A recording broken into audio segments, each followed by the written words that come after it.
When I'm making a soup, I have come to realize the value of creating stock because I usually can get more than one meal from creating, especially chicken stock. And secondly, it just adds so much more flavor to the soup. So today I am preparing a chicken stock that is going to be part of the broth for a cabbage, carrot, and potato soup that I am making. This time of year is just, I want that warm and cozy, and sometimes I don't want to be spending a lot. So the cabbage, carrot, and potato soup is kind of a perfect thing that I can make out of the things that I have in my fridge.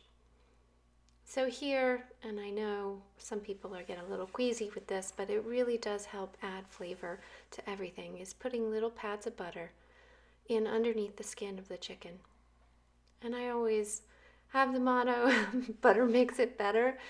And of course, salt and pepper. And I do add a bit of salt because to just add that flavor.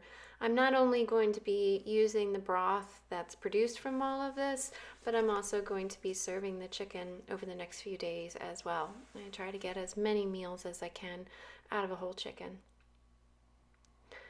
So after I've gotten that all seasoned and ready, I have sliced up some garlic, carrot, and onion to just be in there and add a little bit more of a flavor base and kind of trickle down in as everything's cooking over the next few hours. I do let it cook on the stovetop for a few hours, and a lot of times I'll add a little something like the spinach here, just add that little extra nutrition to the broth, and that can also just bring so much more flavor to the soup. So now I'm just going to start prepping the other ingredients. So I've got a big beautiful cabbage here, and I like to just remove the exterior. So I'm slicing it up into thin slices and actually kind of little squares because it's going to be cooked down a lot in the soup. And of course I've got to get my carrots ready. So I do, sometimes when I'm making a soup, I won't peel the carrot, but for this soup, I'm just peeling off that exterior and chopping it into, I'm making kind of quartered sections. So it's a nice, easy proportion. Add a lot of flavor, and being that I've put them in the broth as well, it's a nice kind of adds symmetry to the whole meal.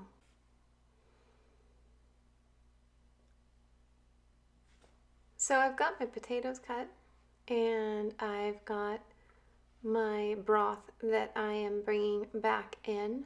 And as you can see, the chicken's all cooked down, and it's got this lovely, beautiful smell that's going to be delicious for the soup. So I'm just going to remove the chicken from the pot.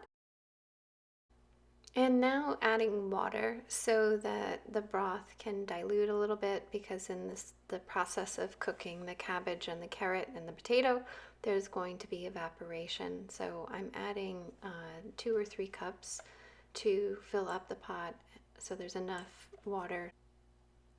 It is a lot that is going in the pot, but again, that cabbage is going to lose a lot of its thickness and everything as it cooks down, and this is something that I hope I can reconstitute a few times for a few different meals.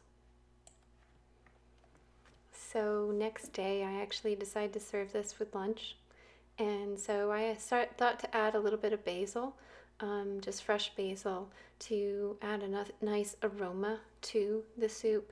And I had some leftover bacon from the morning's breakfast that I added as well to add just a little bit of that flavor.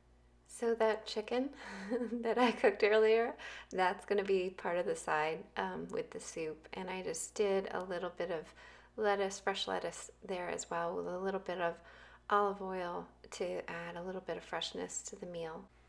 So after all of that, it was delicious. And I have lots left over that I can use for little add-ons to other meals, and I can freeze and so on. So I hope you enjoyed.